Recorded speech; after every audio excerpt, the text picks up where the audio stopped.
အာကာသထဲမှာအောက်ဆီဂျင်မရှိဘဲနဲ့လောင်စာဆီတွေကိုဘလို့လောင်ကျွမ်းပြီးတော့ယင်တွေကသွားတယ်လေနော်ကဲလောင်ကျွမ်းလို့ရတယ်ပဲထားအောင်တော့ဘာကိုတွန်းကန်ပြီးတော့အရှိကိုရွေ့တယ်လေနော်အဲ့တော့ကားတိုင်ရလိုမျိုးမြေကြီးကိုရက်သွားတာလည်းမဟုတ်ဘူးဟယ်လီကော်ပတာပန်ကာတွေလို့ဒါမှမဟုတ်လေသမောတွေရဲ့အောက်ကဒလက်တွေလို့လေတွေရေတွေကိုရက်ပြီးတွန်းကန်ပြီးတော့သွားတာလည်းမဟုတ်ဘူးအဲ့လိုတွန်းကန်စီကလည်းဘာမှမရှိဘူးဆိုတာအာကာသထဲမှာဒါဆိုဘာကိုတွန်းပြီးတော့ရှေ့ကိုရွေ့သွားတယ်လေနော်နောက်ပြီးတော့ဗျာခင်ဗျာစဉ်းစားကြည့်လနဲ့ကဘာနဲ့ဆိုလို့ရှိရင်ကီလိုမီတာပေါင်း3,840,000ကျော်ဝေးတယ်ဒါအောင်မြင်အောင်ပြောမယ်ဆိုလို့ရှိရင်နော်ကဘာအလုံး30ဆန့်တယ်ကြားထဲမှာအဲ့လောက်အကွာဝေးကြီးကိုလုံလောက်တဲ့စီဘလို့တည်သွားတယ်လေနော်ဒါတော့မှလပေါ်မှာဆင်းတာတို့လပေါ်ပြန်တက်လာတာတို့မပါသေးဘူးအဲ့တော့ကျွန်တော်တို့ဒီဘက်ဒီเจ้าတွေကိုဆွေးနွေးမှာဖြစ်ပါတယ်အားလုံးပဲမင်္ဂလာပါ The Nerdy Space ကနေပြန်ကြိုးစားပါတယ်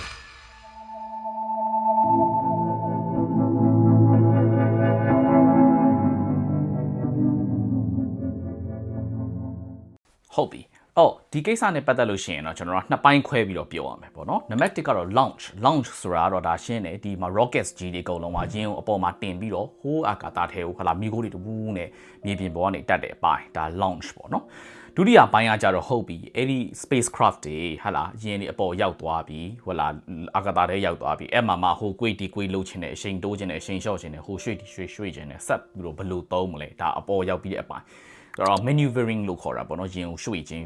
လှုပ်ရှားခြင်းပေါ့နော်အဲ့တော့ launch နဲ့ maneuvering ဆိုပြီးတော့နှစ်ပိုင်းခွဲပြီးတော့ပြောမယ်နော်အဲ့တော့လူတွေခုနပြောတဲ့မေးခွန်းတွေကဘာဖြစ်လဲဆိုတော့လူတွေတော်တော်များများအထူးသဖြင့် American မှာ moon landing denier လို့ခေါ်တယ်ဟလာဟိုလပိုကဘာလူတွေရောက်ခဲ့ဘူးတဲ့ဆိုတာကိုမယုံကြည်တဲ့လူတွေဒါမေးထားရှိတယ်မေးခွန်းတစ်ခုဖြစ်တယ်နော်အဲ့တော့ဘာကြောင့်ဒီလိုမျိုးလူတွေကတွေးလဲဆိုတော့လေဒါစဉ်းစားကြည့်လို့ရတယ်ဘာဖြစ်လို့ဆိုတော့ကျွန်တော်တို့နေ့စဉ်ဘဝမှာမြင်နေရတယ်ဟလာ engine တွေကားတွေမော်တော်ကားတွေဆိုင်ကယ်တွေ helicopter တွေလေယာဉ်ပျံတွေရွေ့ရှားမှုကဟိုဒုံးကြီးတွေရွေ့ရှားမှုနဲ့ဆိုလို့ရှိရင်မတူဘူးเนาะမတူပေမဲ့အခြေခံသဘောတရားတူပဲအဲ့တော့ကျွန်တော်တို့ဒီကနေစပြီးတော့အလွယ်စဉ်းစားကြည့်အောင်ကားတစ်စီးပဲဆိုကြပါစို့เนาะအဲ့တော့ကားထဲမှာဆိုဓာတ်ဆီဖြစ်ဒီဇယ်ဖြစ်ရှိတယ်ဒါကိုအောက်ဆီဂျင်ကဝင်တယ်ဝင်ပြီးတော့ဘာဖြစ်လို့ဆိုတော့ engine ထဲမှာ cylinder တွေရှိတယ်ဟုတ်တယ်မလားเนาะ4 cylinder တို့3 cylinder တို့အဲ့တော့8 cylinder တွေထဲမှာဘာဖြစ်လဲဆိုတော့အောက်ဆီဂျင်နဲ့ဟိုnozzle ခေါင်းကဖြန်းပေးလိုက်တဲ့ဟလာဟိုဓာတ်ဆီမုံမွားလေးနဲ့ပေါင်းပြီးတော့ controlled compaction လို့ခေါ်တယ်ဟလာမီးလောင်နော်ဟိုကားစီတိုင်ကြီးကိုမီးရှို့သူလောင်တာကိုပြောတာမဟုတ်နော်အဲ့ဆလင်ဒါထဲမှာပောက်ကွဲမှုသေးလေးတွေဖြစ်တယ်ဆလင်ဒါကိုဒုံးဆိုပြီးတွန်းချလိုက်တယ်နော်အဲ့လိုမျိုးတွန်းချလိုက်တဲ့အတွက်ကြောင့်မလို့အဲ့ဆလင်ဒါနဲ့ချိတ်ထားတယ်ဟာလာ crank ကြီးကလဲသွားတယ်နော်လဲသွားတဲ့အတွက်ကြောင့်မလို့ driving shaft ကလည်းလိုက်လဲတယ်အဲ့လိုမျိုးတစ်စက္ကန့်ကိုအချိန်မောင်းများစွာဖြစ်တာနော်ဥပမာဆိုကြပါစို့ဟာလာဟိုကားမောင်းနေဆိုသိတယ်လေ RPM ဟာလာဟို lever နင်းလိုက် brim ဆိုပြီးမိသွားတယ် rough လို့ခေါ်တာပေါ့ဟာလာ RPM 1000 2000ဆိုတာ10မိနစ်ကိုအပတ်ရေ2000ဆိုတော့တစ်စက္ကန့်ကိုဘာလို့ဆိုအပတ်30လောက်ရှိမှာပေါ့เนาะအဲ့လိုမျိုး micro combustion control combustion လို့ခေါ်တယ်ပောက်ကွဲမှုအသေးစားတွေတစ်စက္ကန့်ကိုအခု30လောက်ဖြစ်တဲ့အတွက်ကြောင့်မလို့ဘာဖြစ်လဲဆိုတော့ cylinder ထဲမှာဟာလာ engine ထဲမှာ cylinder တွေကဒုံနဲ့ပေါ်တက်အောက်ဆင်းဖြစ်တယ်အဲ့တော့ဒီဟာယူလဲသွားတယ်အဲ့တော့ဘာဆိုတာယာလဲဟုတ်ပြီတာယာလေတိုင်းကားရွေ့သလားဒါပြောစရာထက်ရှိသွားပြီเนาะတော့ကားဘိန်းလေတိုင်းကားရွေ့သလားဆိုတော့ကားယူခင်ဗျာ crane ကားကြီးနဲ့မထားပြီးတော့ဟာလာအဲ့လီဘာသွားနေရင်သူလေထဲမှာပဲဖြစ်နေမယ်ဘိန်းလေးလုံးစုံကလဲနေတယ်ဒါပေမဲ့ဆိုကားရှည်မရွေ့เนาะအဲ့တော့အရှိရွေ့ခြင်းဆိုတဲ့ဖြစ်စဉ်ကကြတော့ဘာနဲ့ဖြစ်လဲဆိုတော့ဟာလာဟိုဒီကားတရာနဲ့ကတ်တရာလည်းနဲ့ပုတ်မှုအားကြောင့်ဖြစ်တယ်ဒါကတော့အရန်ရိုးရှင်းတယ်ပေါ့နော်ဒါကိုပဲသိပ္ပံနေကြရှုထောင်းအောင်နေကြည့်မယ်ဆိုရင်နံပါတ်1အခုနဟို engine ထဲမှာ cylinder တွေထဲမှာမီးလောင်ကျွမ်းခြင်းကိုကျွန်တော်တို့ကဘယ်လိုသုံးသပ်လို့ရလဲဆိုတော့ chemical energy ကနေပြီးတော့mechanical energy ဒါမှမဟုတ် chemical energy ကနေပြီးတော့ kinetic energy ပြောင်းတယ်လို့နားလည်လို့ရတယ်။ဘာလို့ဓာတ်ဆီဒီဇယ်တွေထဲမှာတူလောင်ထားတဲ့ဓာတုစွမ်းအင်ကိုဘာဖြစ်လဲဆိုတော့ kinetic energy လို့ခေါ်တယ်။ရွေ့ရှားမှုစွမ်းအင်ပြောင်းလိုက်တယ်။အဲဒါကြောင့်မလို့ဒါ piston တွေကဒီလိုလှုပ်သွားတယ်။အဲဒါကြောင့် driving shaft ကလဲတယ်။အဲ့ဒီရွေ့ရှားမှုစွမ်းအင်ကိုမှကားရွေ့အောင်ဘာလုပ်လိုက်လဲဆိုတော့ဟုတ်တယ်ကားတာယာလဲသွားတယ်ဆိုတာဘာလို့ဆိုတော့ကားတာယာသည်ကတ်တရာလမ်းကိုအနောက်ကိုတွန်းပလိုက်တာ။နော်နျူတန်နဲ့တတိယနိယာမဘာပြောလဲဟလာဟို action 9ဒီတူညီတော့ opposite direction ရှိတဲ့ reaction ပေးတယ်တန်ပြန်တက်ရောက်မှုပေးတယ်လို့ပြောတယ်ဆိုတော့ကားတရာကကတ်တရာလမ်းကိုအနောက်ကိုတွန်းလိုက်တယ်ဆိုရင်ကတ်တရာလမ်းကားတရာကိုရှေ့ပြန်တွန်းလိုက်မယ်အဲ့လိုအနေနဲ့ကားရှေ့ရွေ့တယ်ဒါရှင်းလေးပဲဒါဖြစ်စဉ်အဲ့လောင်ကျွမ်းမှုဆိုတာတစ်ပိုင်းရှိတယ်နောက် Newton သက် law နဲ့တွန်းကန်မှုဆိုတာတစ်ပိုင်းရှိတယ်နှစ်ပိုင်းဒါဟို helicopter တို့ဘာလို့ဆိုလဲတူပဲ engine ထဲမှာပောက်ကွဲမှုဖြစ်မယ်သူ့ရဲ့ C နဲ့ oxygen နဲ့နော်ပောက်ကွဲမှုကြောင့်မလို့ဘာဖြစ်လဲဆိုတော့ engine ကနေပြီးတော့မှဟုတ်လားchemical energy ကို kinetic energy အရွေ့စွမ်းရင်ပြောင်းပေးတယ်အဲ့တော့ဗာ helicopter ဒလက်ကြီးလဲနော်အဲ့ဒီလဲတဲ့ဒလက်ကဥပမာဒီလိုထားတာလေဒီလိုလေကိုရဲသွားတယ်ဆိုတော့ဘာဆိုလေကိုအောက်ကိုတွန်းချလိုက်တာလေကိုအောက်ကိုတွန်းချလိုက်တော့အဲ့လေကအဲ့ဒလက်ကိုအပေါ်ပြန်တွန်းတဲ့အတွက်ကြောင့်မို့ helicopter ကြီးပေါ်တက်လာတယ် နော်လေရင်နေဟိုလာဟိုသမောတွေပါဆိုလဲသဘောတရားအတူတူပဲဒါကဒီဖြစ်စဉ်တစ်ခုဟုတ်ပြီနော်အဲ့ဆိုအဲ့ဒီဖြစ်စဉ်နဲ့ဆိုကျွန်တော်ခုနပြောတဲ့ launch ကိစ္စရှင်းလို့ရတယ်နော်အဲ့တော့ launch ဆိုတာကျွန်တော်ခဏမြင်ပူတယ်ဟာ SpaceX ပဲဖြစ်ဖြစ် NASA ပဲဖြစ်ဖြစ်ဆိုလို့ရှင်ဟာလာကိုတကယ်သွားခြင်းနဲ့ spacecraft တွေကသေးလေးဟိုးအပေါ်မှာဒါပေမဲ့အောက်ကဘာလဲဆိုလို့ရှင် rocket ကြီးကြီးပဲအဲ့ဒီ rocket ကြီးကဘာလုပ်လဲဒီ spacecraft ကိုဟိုးအပေါ်လေမရှိတဲ့နေရာကိုတင်ပေးမှာနော်အဲ့ဒီတိုင်ကြီးတွေထဲမှာဘာထားလဲဆိုခုနလိုပဲလောင်စာတွေထည့်ထားတယ်သဘောတရားတူပဲတူတယ်ဆိုပေမဲ့မတူတာလေးတစ်ခုရှိတယ်နော်ဘာလဲဆိုပမာဏအရန်များတယ်ဘာလဲဆိုအဲ့ဒီ spacecraft ကိုကျွန်တော်ကလေရင်မြန်လိုမျိုးဟလာပေါ်တင်ပြီးခဏနေပြန်ချမှာမဟုတ်ဘူးဟလာ spacecraft ကိုအပြီးလွှတ်လိုက်မှာအပြီးလွှတ်လိုက်မှာဆိုလို့ရှိရင် spacecraft ကြီးပြန်မကျအောင်ဘာလုပ်ဖို့လိုလဲဆိုလို့ရှိရင် orbital velocity ဆိုတာတစ်ခုရှိမှုလိုတယ်နော်အဲ့တော့ orbital velocity ကြောင့်တော့ကျွန်တော်လာကြီးဘာလို့ပြုတ်မကျဆိုတဲ့ဒီအပိုင်းမှာရှင်းပြထားပူတာရှိတယ်သွားကြည့်လို့လည်းရတယ်နော်အဲ့တော့လိုလေးနဲ့ပြောရမယ်ဆိုရင် orbital velocity ဆိုတာဘာလဲဆိုတော့ဘေးတိုက်ရွေးတဲ့အလျင်တစ်ခုเนาะအားကြောင့်မလို့ rocket တွေအလားအပေါ်လွှတ်တယ်နေဆိုလို့ရှိရင်အပေါ်တက်သွားပြီးမဲ့တနေရာရောက်တော့တယ်မှာဘေးကိုစောင်းသွားတယ်ဆိုတာဘာဆိုတော့ကဘာကိုပတ်စေချက်လို့เนาะအဲ့လိုကဘာကိုပတ်တဲ့အလျင်တစ်ခုပေါ့ကဘာအတွက်ဆိုလို့ရှိရင်ဘာလဲဆိုတော့ orbital velocity က 7.8 km/s เนาะတစ်စက္ကန့်ကို9.8 km အရင်မြန်တယ်เนาะ9မိုင်လောက်ရှိတယ်အဲ့လောက်နှုန်းနဲ့ဘေးကိုရွေ့နေမှဘာဖြစ်လဲဆိုတော့အောက်ကိုပြန်ပြုတ်ကျမလာတော့နော်ပြုတ်ကျမလာတော့တာမဟုတ်ဘူးကျွန်တော်အဲ့တော့ဘယ်လိုရှင်းလိုက်လဲဆိုတော့ constant free fall လို့ခေါ်တဲ့အစင်ထာဝရပြုတ်ကျခြင်းဖြစ်မယ်နော်အဲ့တော့ဘယ်လိုလဲဆိုတော့အဲ့ဒီ orbital velocity ရောက်သွားတဲ့ spacecraft ကြီးကဟလာကဘာရဲ့ဆွဲငင်အားကြောင့်မလို့အောက်ကိုဆင်းတယ်ဒါပေမဲ့ at the same time မှာပဲဘာလဲဆိုဘေးတိုက်ရွေ့တဲ့အလျင်လည်းအရင်များတော့ရွေ့သွားတော့ကဘာအခုံးနေတူသွားတယ်အဲ့ဒါကြောင့်မလို့ဘာလို့ဆိုမြေကြီးကနေတိုင်းလိုက်တဲ့အခါမှာအကွာအဝေးတူပဲဖြစ်နေတယ်အဲ့ဒါကြောင့်မလို့ဘယ်တော့မှပြုတ်မကျသလိုမျိုးဖြစ်သွားတယ်ဒါဂျိုဒုတွေ satellite တွေ ISS တွေကောင်တော့ဒီဖြစ်စဉ်နဲ့လဲပတ်နေတာဖြစ်တယ်အဲ့တော့အဲ့ဒီ orbital velocity လို့ခေါ်တဲ့ခုနပြောတဲ့ 7.8 km/s ရောက်ဖို့ဆိုတာအင်မတန်ကိုအားပြင်းလွှမ်းကြည့်တယ်နော်အဲ့တော့ဘယ်လီရင်မှဘယ်ကားမှမရောက်နိုင်ဘူးเนาะအဲ့ဒါကြောင့်မလို့ပါဆိုဒီ rocket ကြီးမှာဆိုလို့ရှိရင်တကယ်ကိုစီတိုင်ကြီးအကြီးနဲ့ heavy ထားတယ်အဲ့စီတိုင်ကြီးထဲမှာဘာတွေဖြည့်ထားလဲเนาะအန်အောမှာပေါ့များသောအားဖြင့်ကတော့ liquid hydrogen နဲ့ liquid oxygen နဲ့เนาะအဲ့တော့လွယ်လွယ်လေးနားလည်လေအဲ့ hydrogen နဲ့ oxygen နဲ့ပေါင်းပြီးမီးရှို့လိုက်ရင်မီးလောင်သွားပြီးတော့ရေထွက်တယ်เนาะဒါပဲဒါ H2O လေးငယ်တော့တင်ထားတဲ့အတိုင်းပဲနော်အဲ့ဒီပောက်ကွဲမှုဆိုတော့ခုနပြောတဲ့ ဓာတ်ဆီဒီဇယ်ပောက်ကွဲမှုနဲ့သဘောတရားဆင်တယ်အဲ့ဒါနဲ့အဲ့လိုပောက်ကွဲမှုကြောင့်မလို့ဘာဖြစ်လဲဆိုတော့ rocket ကြီးအပေါ်ဆွဲတင်ပေးတာအဲ့တော့မှဘာလို့ liquid oxygen liquid hydrogen ဖြစ်ရတာလဲဆိုတော့ liquid ဖြစ်မှာဘာဖြစ်လဲဆိုတော့ compress ဖြစ်တယ်နောက်သိပ်သီးတယ်ပေါ့အဲ့တော့ liquid hydrogen ဆိုလို့ရှိရင်ရိုးဓာတ်ငွေ့ hydrogen နဲ့အစ800ပိုသိပ်သီးတယ်အဲ့လိုပဲ liquid oxygen ဒီရိုးလေထုထဲမှာခင်ဗျားတို့အသက်ရှူနေတဲ့ oxygen နဲ့အစ860လောက်ပိုသိပ်သီးတယ်နော်အဲ့တော့ပြောချင်တာဗျာဒီအခန်းကြီးအလုံး800စာလောက်ရှိတဲ့ hydrogen ကိုနော် liquid hydrogen ပြောင်းလိုက်တယ်ဖိသိပ်လိုက်တယ်ဆိုရင်ဒီအခန်းတစ်ခန်းစာ hydrogen လောက်ဖြစ်သွားမယ်အဲ့လိုဖိသိပ်ထားတဲ့အရေးကြီးပဲကိုအဲ့လောက်တိုင်ကြီးအမြင့်ထားတာဆိုတော့ဘလောက်တောင်မှ energy တွေများတယ်လေဘလောက်တောင်မှလောင်စာတွေများတယ်လေနော်အဲ့လောက်လောင်စာနေစက်တိုက်ကိုလောင်ကျွမ်းသွားမှအခုနပြောတဲ့ orbital velocity ဆိုတာရောက်တယ်နော်ဒါက liquid hydrogen oxygen ပေါ့နော်ဒါပေမဲ့ rocket တိုင်းကတော့အဲ့လိုမဟုတ်ဘူးနော်အဲ့တော့အချို့ rocket တွေဆိုလို့ရှိရင် RP1 လို့ခေါ်တယ်ဘာလဲဆိုတော့ rocket grade kerosene နော် kerosene ဆိုတော့ဒီရေနံစီလိုပြီးပေါ့ဒါပေမဲ့ rocket grade ပေါ့နော်တွေးကြရဟာမဟုတ်ဘူးနည်းနည်း liquid oxygen နဲ့ပေါင်းပြီးတော့လောင်ကျွမ်းတာတွေရှိတယ် Falcon 9ဆိုတာဒါ SpaceX ကနေပြီးတော့လုပ်တဲ့ရင်တော့2 stage ရှိတယ်ပေါ့နော်အဲ့ဒါမှရှိတယ် first stage မှာအဲ့ဒါကိုသုံးတယ်rocket တွေကဆို stage နဲ့เนาะအဲ့တော့ဟိုမှာဆိုကြပါဆို Saturn 5ဆိုလို့ရှိရင်လေအခုနပြောတဲ့ RP1 နဲ့ liquid oxygen တွေကိုသုံးတယ်သူဆိုလေ3 stages เนาะအဲ့တော့အထူးသဖြင့်ပထမ stage မှာအဲ့ဒီလောင်စာကိုသုံးတယ်နော်သုံးပြီးတော့မှဟုတ်တယ်တော်တော်လေးအမြင့်တစ်ခုရောက်သွားပြီအဲ့ဒီပထမတန်ကြီးထဲမှာဟာလာ first stage မှာလောင်စရာမရှိတော့ဘူးဆိုရင်ဖြုတ်ချခတ်လိုက်တယ်ပြီးတော့သမုဒ္ဒရာထဲကိုပြစ်ချလိုက်တယ်ပေါ့နော်SpaceX ဆိုတော့မပြစ်ချဘူးပေါ့တော့ပြန်ဖမ်းတယ်ပေါ့ဒါမျိုးတွေပေါ့ဒါဟို Elon Musk လုပ်တဲ့ဟာတွေဒါမြင်ဘူးတယ်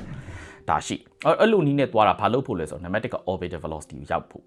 orbital velocity ကိုရောက်သွားပြီဆိုလို့ရှိရင်နော်ဘာဖြစ်လဲဆိုတော့ကျွန်တော်ခုနပြောသလိုပဲဘေးတိုက်သွားတဲ့ speed ကမြန်လွန်အားကြီးတဲ့အတွက်ကြောင့်မလို့ကမ္ဘာမြေမြင့်တဲ့မျိုးလာပြီးတော့မထိတော့ဒါ နံပါတ် 1 နံပါတ် 2 orbital velocity ရောက်သွားတိုင်းလည်းမဖြစ်ဘူးဘာဖြစ်လဲဆိုတော့လေထဲမှာဆိုရင်နော်အဲ့တော့လေမြန်တစ်စီးပဲဖြစ်ဖြစ်ကားပဲဖြစ်ဖြစ်ဟဟလာသွားနေတယ်ကိုကဆက်ပြီးတော့လောင်စာမသုံးတော့ဘူးဆိုရင်ဘာဖြစ်သွားလဲနှေးလာတယ်ဘာလို့နှေးလာလဲကားဆိုလို့ရှိရင်ကားတိုက်ရနဲ့လမ်းနဲ့ပုတ်မှုအားတွေရှိတယ်အရှိကလေတူးရဲ့ခုခံမှုတွေရှိတယ်တဖြည်းဖြည်းနှေးလာတယ်နော်ဒါပေမဲ့လေတူးမရှိတော့တဲ့နေရာမှာသွားထားပြီးလို့ဆိုလို့ရှိရင်အဲ့ဒီအလျင်တိုင်းပဲဒေတာပန်တတစုံစက်ကြပါလားစုံနေထိသွားတယ်ဒါဘာလဲဆိုတော့နျူတန်နဲ့ပထမနိယာမနော်နျူတန်ပထမနိယာမဘာပြောလဲပြေပတက်ရောက်မှုအားတစ်ခုခုမပါလို့ရှိရင်ရက်နေတော့အရာဝတ္ထုဒီအမြဲတမ်းရက်နေတဲ့ဆန္ဒရှိတယ်ရွေလျားနေတဲ့အလျင်တစ်ခုနဲ့ရွေလျားနေတဲ့အရာဝတ္ထုလေအဲ့ဒီတူညီတော့အလျင်နဲ့ဆက်သွားခြင်းနဲ့ဆန္ဒရှိတယ်ဆိုတော့အဲ့ဒီအတိုင်းပဲဆက်ပြီးတော့ဖြစ်နေတာဖြစ်ဒါကြောင့်မလို့အဲ့လိုအမြင့်မှာ orbital velocity ရအောင်ထားတယ်ဘယ်လောက်အမြင့်မှာထားရမလဲ အဲ့တော့ကျွန်တော်တို့ရဲ့ဟာလာလေထုကဘယ်အမြင့်ထိရှိတယ်လဲကျွန်တော်ကတော့ပြောပူတာရှိတယ် Kármán line ဆိုတာ Kármán line ဆိုတာဘာလဲဆိုတော့ကျွန်တော်မြေမျက်နှာပြင်ကနေကီလိုမီတာ100လောက်မှာဆိုလို့ရှိရင်ကျွန်တော်တို့ကဟိုလူကနေတတ်မှတ်ထားတဲ့ line တစ် line ပေါ့နော်အဲ့ဒီ line ကိုကျော်သွားပြီဆိုလို့ရှိရင်တော့ဒါလေထုမရှိတော့ဘူးလို့အကြမ်းမြင်တတ်မှတ်တယ်နော်လေထုကလို့မရှိတော့တာမဟုတ်ဘူးဒါပေမဲ့ကောင်းကင်ကမပြတော့နော်အဲ့တော့ကောင်းကင်ပြနေတာလေထုကြောင့်ပြနေတာနော်အဲ့တော့အဲ့အကျော်ပိုင်းကောင်းကင်မပြတော့နေဘက်ဖြစ်ဖြစ်ညဘက်ဖြစ်ဖြစ်နော်အဲ့တော့ကောင်းကင်အမဲကြီးပဲမြင်ရတယ်ဒါပေမဲ့အဲ့ဒါလေထုမရှိတာတော့မဟုတ်ရှိတော့ရှိတယ်လေထုအရန်ပါသွားတယ်ဥပမာ ISS solution တော့ဘာလဲဆိုကီလိုမီတာ400အမြင့်မှာထားတယ် Hubble Space Telescope solution ကီလိုမီတာ900အမြင့်မှာထားတယ်ခုနပြောတဲ့ Kármán line ထက်45ဆလောက်ကိုကျော်ပြီးတော့ထားပလိုက်တယ်ကျွန်တော်ပြောချင်တယ်လေထုခုခမှုနည်းတဲ့နေအောင်လောက်ထားတာအဲ့ဒါကြောင့်မလို့ဘာဖြစ်ဆိုတော့သူဒီ orbital velocity နဲ့ပတ်နေတဲ့အချိန်မှာသူ့အရှိန်ဒီသူ့ရဲ့အလျင်ဒီမရောတလောက်နီးပါဖြစ်သွားတယ်လုံးဝမရော့တာတော့မဟုတ်ဘူးเนาะသူမှလေထုပါလေးရှိရော့နေတဲ့ ISS ဆိုလို့ရှိရင်လည်းမကြာခဏသွားပြီးတော့ဟာလာဟို speed တင်ပေးရတဲ့အပိုင်းလေးတွေရှိတယ်ဒါမဲ့ဒါသဘောတရားတစ်ခုဒါကဘာလဲဆိုတော့ကျွန်တော် launch လုပ်တဲ့အပိုင်းကိုပြောတာ launch လုပ်တဲ့အခါမှာအဲ့လောက်စီတွေတုံးလိုက်ရတယ်ဒါမဲ့တုံးလိုက်ပြီးတော့အပေါ်ရောက်သွားပြီးဟာလာသူ speed တစ်ခုရောက်သွားပြီဆို Newton ပထမနေရာမှာအတိုင်းပဲအဲ့ဒီ speed တိုင်းပဲသေတမန်တစုံနေမယ်သူ့ကိုဘယ်သူမှမနှောက်ယှက်ဘူးလေထုကလည်းမခုခံဘူးဆိုရင်ဒါကအရှင်းဆုံးနဲ့နားလည်လွယ်ဆုံးပြောတာဒါကတစ်ပိုင်းကျွန်တော်ခုနပြောတယ်နှစ်ပိုင်းခွဲပြီးတော့ပြောတယ်တစ်ပိုင်းကတော့ launch ပိုင်းနောက်တစ်ပိုင်းကကျတော့ဟုတ်ပြီအဲ့ဒီ launch ကတော့ဟုတ်ပါပြီကဲမဲ့အဲ့ဒီယင်ကဟိုအကြောင်းမလို့နေရာရွှေ့ဖို့လိုတယ် speed တင်ဖို့လိုတယ် speed short ဖို့လိုတယ်ဒါမှမဟုတ်လေလောက်သွားမယ်ဆိုလို့ရှိရင်ဒီကဘာတပတ်ပြီးတပတ်ပတ်နေလို့မရဘူးလေတခြားဂျူတွေသွားကျင်တယ်ဟာနေနားတွေသွားကျင်တယ်မှာ Parker probe တို့ဟာလာနောက်ပြီးတော့ဟာလာဟို Jupiter NASA တန်နာသွားတဲ့ probe တို့နောက်ပြီးတော့ဟိုနေဆက်ကြဝဠာအပြင်ကိုထွက်တဲ့ Voyager တို့ဘာလို့ဆိုလို့ရှိရင်အခုနလိုလောက်ယုံနေမပြီးသေးဘူးဘာဖြစ်လဲဆိုတော့အပေါ်ရောက်သွားပြီးလည်းပဲဆက်ပြီးတော့သူကခီးနှင်ရအောင်မယ်အဲ့ဒီအကြောင်းကိုတော့ကျွန်တော်ကဟို black hole နဲ့ပတ်သက်လို့ပြောတော့က escape velocity မှာနည်းနည်းပြောခဲ့တာရှိတယ်ဒါပေမဲ့ခုလည်းနည်းနည်းပြန်ပြောမယ်အဲ့တော့အခုန orbital velocity ဆိုတာကတော့ဘေးတိုက်ရွေးတဲ့အလျင်ကမ္ဘာမြေမျက်နှာပြင်ပေါ်ပြန်ပြီးတော့မပြုတ်ကျသွားအောင်ဘေးတိုက်ရွေးဖို့လိုအပ်တဲ့အလျင်ဒီ orbital velocity escape velocity ဆိုတာကြတော့မဟုတ်ဘူးကမ္ဘာကနေပြီးတော့ဟိုထွက်သွားဖို့အတွက်လွတ်မြောက်သွားဖို့အတွက်နော်ကမ္ဘာဆွဲငင်အားနေအဲ့တော့ကမ္ဘာဆွဲငင်အားလွတ်မြောက်သွားတယ်ဆိုတာတော့မရှိဘူးနော်ဘလောက်ဝေးသွားတော့ဆွဲနေမှာပဲနော်ဒါပေမဲ့ဘာဖြစ်လို့ဝေးလေဆွဲအားပြော့လေဝေးလေဆွဲအားပြော့လေအဲ့တော့ကျွန်တော်ပြောတဲ့ escape velocity ဆိုတာဒီနော်ဘာလဲဆိုတော့အဲ့ဒီအခုကိန်းဂဏန်းနဲ့ပြောမယ်ဆိုလို့ရှိရင် 11.2 km/s နော်တစ်စက္ကန့်ကို17 km နော်အခုန7နဲ့ပုံမြင့်တယ်အဲ့လောက်အလျင်နဲ့သွားလိုက်တဲ့အခါမှာဘာဖြစ်လဲဆိုတော့ကဘာကဆွဲလို့သူ့ရဲ့အလျင်ကရော့တယ်နှုံးထက်သူကကဘာနဲ့ဝေးသွားတဲ့အတွက်ကြောင့်မလို့ကဘာဆွဲအားပြုတ်တယ်နှုံးကပိုးပြီးတော့မြန်သွားတယ်အဲ့ပြောချင်တဲ့တော့ကသူကအဲ့ဒီ speed ရောက်သွားပြီဆိုရင်ကဘာဆွဲအားသူပြန်မဆွဲနိုင်တော့သူဒီအမြဲအစင်ထာဝရကဘာကနေလွတ်မြောက်သွားမယ်နော်အဲ့လို escape velocity ရအောင်သွားနိုင်ပြီဆိုလို့ရှိရင်လည်းဘာဖြစ်လဲဆိုတော့လာကဘာတို့ဘာလို့သွားလို့ရတယ်ဒါတစ်ပိုင်း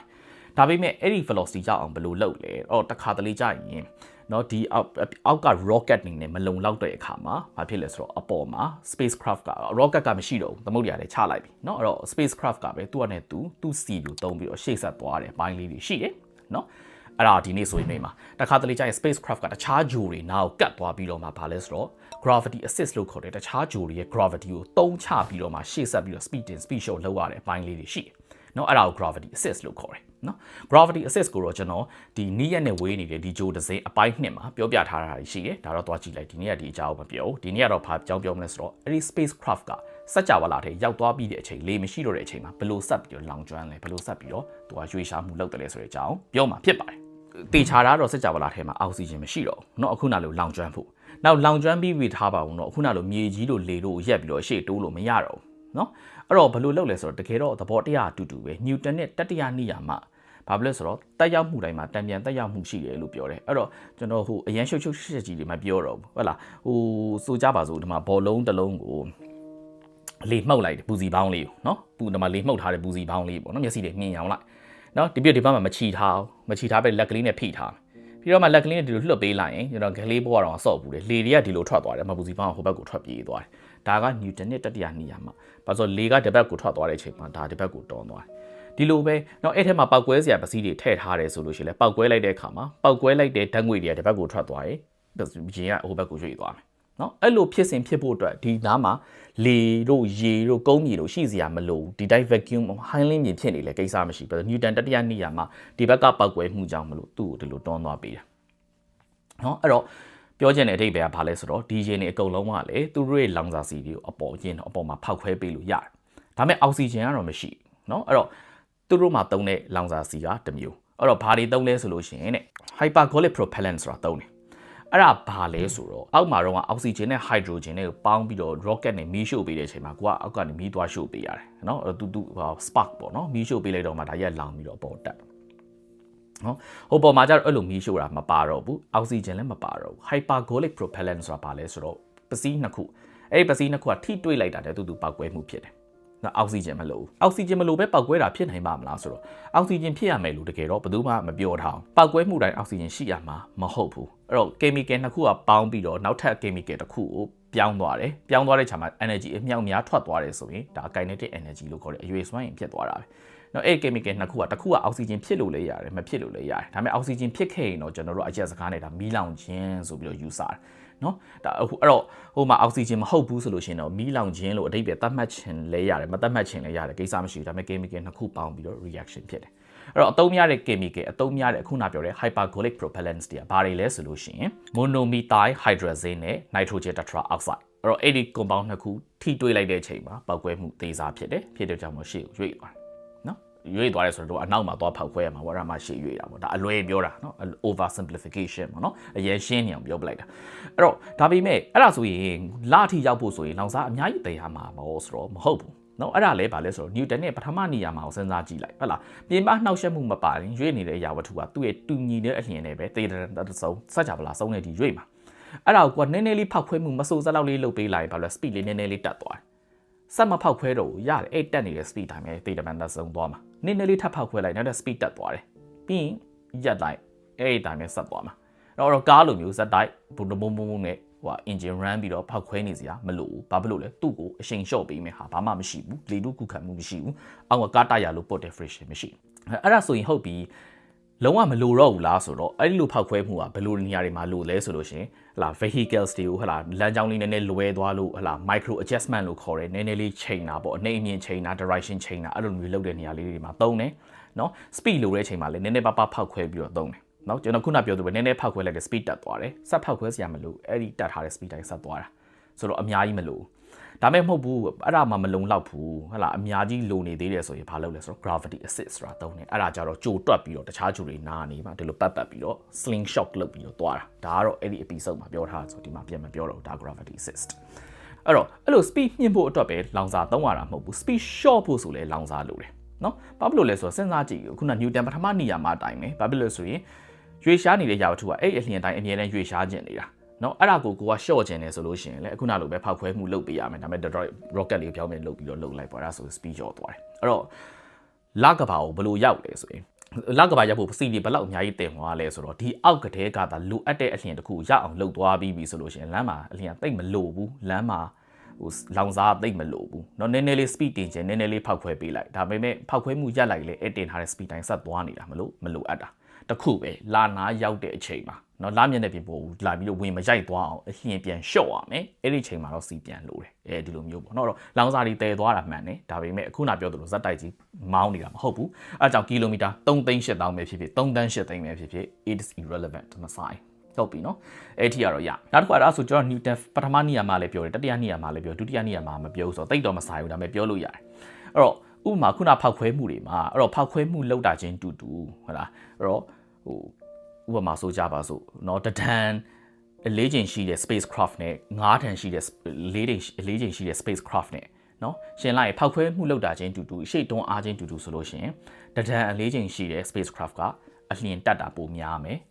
speed တက်တာပိုများမယ်အရှိန်ပိုများမယ်ပေါ့9တန်4ချင်းရှိတဲ့ကောင်ကအလျင်တက်တာနှေးသွားမယ်အရှိန်ရတာနှေးသွားမယ်ဟိုဖောက်ခွဲတဲ့အားချင်းတူအဲ့ဒါဘာကြောင့်လဲဆိုတော့ Newton နဲ့ဒုတိယနေရာမှာကြောင့်ဟာဟိုစัจ java လာထဲမှာဟိုတဒန်4တာနဲ့9တန်4တာနဲ့စိုင်လို့လား4ချိန်မှမရှိတော့တာဆိုရင်ဟုတ်တယ် weight လို့ခေါ်တဲ့4ချိန်တော့မရှိတော့ဘူး mass လို့ခေါ်တဲ့ drag through ကတော့ရှိတော့မယ်နော်အဲ့တော့ weight နဲ့ mass နဲ့ဘယ်လိုကွာလဲဆိုတာလေကျွန်တော်ဒီဗီဒီယိုမှာပြောထားတာရှိတယ်အဲ့တော့ဒီမှာအသေးစိတ်တော့မပြောတော့ဒါပေမဲ့ Newton ဒီတိယနေရာမှာဗာပြောလဲဆိုတော့ဟာလားနော်ကိုကဒီဝတ္ထုတစ်ခုကိုကအားစိုက်လိုက်လို့ရှိရင်သူ့ရဲ့အလျင်ပြောင်းသွားတယ်အရှိန်ရသွားတယ်အဲ့တော့အလျင်ဘယ်လောက်ပြောင်းသွားလဲအရှိန်ဘယ်လောက်ရသွားလဲဆိုတာဒီကိုအားစိုက်လိုက်တဲ့အားနဲ့တိုက်ရိုက်အချိုးတူတယ်အဲ့ဝတ္ထုရဲ့ drag to mass နဲ့ပြောင်းပြန်အချိုးတူတယ်လို့ပြောထားတာအဲ့ဒါကြောင့် drag to ကြီးတဲ့ကောင်ဆိုရင်အဲ့ဒါအရှိန်ရတာနည်းမယ်အလျင်ပြောင်းတာနှိမ့်မယ်ဒီလိုမျိုးဖြစ်တာဆိုတော့ဒါကရပြီဟုတ်ပြီနော် ဒါကဥပမာအနေနဲ့ပေါ့အဲ့တော့ခုနကဘာလဲဆိုတော့ hypergolic propellant เนาะအဲ့တော့နောက်ပြီးတော့ဘာရှိသေးလဲဆိုလို့ရှိရင် monopropellant ဆိုတာလည်းရှိသေးတယ်เนาะအဲ့ဒါ monopropellant ဆိုတာကျခုနလို compound နှစ်ခုမပေါင်း hydrazine ဆိုတဲ့ compound အဲ့တိုင်းပဲထားလိုက်မယ်အပြင်ကိုထုတ်ပေးလိုက်မယ်ဆိုရင်ဘာလို့ဆိုသူ့ဟာနဲ့သူတဘာဝအတိုင်းပဲ decompose ဖြစ်ပြီးတော့ပြိုကွဲသွားတယ်အဲ့ပြိုကွဲမှုကလည်းဒီလိုမျိုးပေါ့เนาะပောက်ကွဲမှုအသေးစားလေးဖြစ်တယ်ဟိုပောက်ကွဲမှုဆိုလို့เนาะဟိုရုပ်ရှင်ထဲမှာမြင်ရတယ်လို့ဘုံနေဖြစ်တာမျိုးကိုပြောတာမဟုတ်ဘူးเนาะဒီလိုမျိုးဟို compound တစ်ခုကနေ compound နှစ်ခုပြိုသွားတယ်ဟလာ micro ပေါ့တေးသေးကလေးဖြစ်သွားလဲပဲတေးသေးလေးနဲ့တွန်းလိုက်လဲပဲအရှိကိုရွေ့တာပဲနော်အဲ့တော့ Newton ပထမနိယာမအရအဲ့တော့ဟိုပောက်ကွဲမှုဆိုလို့ဟိုလိုမျိုးကြီးဟိုကားစီတိုင်ကြီးကိုဘလို့လောင်သွားတဲ့ဟာမျိုးကိုပြောနေတာမဟုတ်ဘူးကားအင်ဂျင်ထဲမှာဖြစ်တဲ့ဟာလဲဒါပောက်ကွဲမှုပဲဒါလွယ်အောင်ပြောတာနော်အဲ့တော့အဲ့ hydrazine တို့နောက် hydrogen peroxide ဒါဆိုကျွန်တော်တို့သိတယ် H2O2 လာသူ့ကိုပဲပြိုကွဲအောင်တစ်ခုခုတည်းဆွပေးလိုက်ရင် H2O2 ကနေ H2O နဲ့ oxygen ဆိုပြီးပြိုကွဲသွားတယ်မီးလောင်တာတွေဘာတွေပြောတာမဟုတ်တော့အဲ့ပြိုကွဲဖြစ်စဉ်ကလည်း energy ထွက်တယ်ရှေ့ကိုနည်းနည်းတွန်းကန်အားရှိရဆိုလဲဒါဖြစ်တယ်နော်အဲ့တော့ oxygen ဖြစ်မှဟိုလိုမီးလောင်မှဟလာအရက်စကားနဲ့မီးလောင်မှာဆိုပြီးတော့ဖြစ်တာလေမဟုတ်ဘူးနောက်ပြီးတော့တစ်ခုခုကိုကန်ပြီးတော့တွန်းသွားရမှာဆိုတာလည်းမဟုတ်ဘူး Newton တတိယနိယာမကအရင်နောက်မှာခင်ဗျားတော့ဖောက်ခွဲလိုက်အဲ့ရန်ရှေ့ကိုရွေ့သွားမှာပဲဒီလိုမျိုးသဘောတရားကိုပြောချင်တာဟုတ်ပြီနော်ဒါလောက်ဆိုလို့ရှိရင်တော့ဒီသဘောတရားတွေလည်းစုံသွားပြီလို့ထင်ပါတယ်ဒီအပတ်ပိုင်းလေးတော့နည်းနည်းကလေးတော့တူတယ်เนาะကျွန်တော်ဒီပိုင်းတော်တော်လေးအလုပ်များနေလို့ပါပြီးလို့ရှိရင်တော့ဟိုပါပို့ပြီးစိတ်ဝင်စားကြကောင်းတဲ့အကြောင်းအရာတွေလည်းဆက်ပြီးတော့တင်ဖို့ရှိပါတယ်အားလုံးမေးကျေးဇူးတင်ပါတယ် The Nerdy Space ကပါ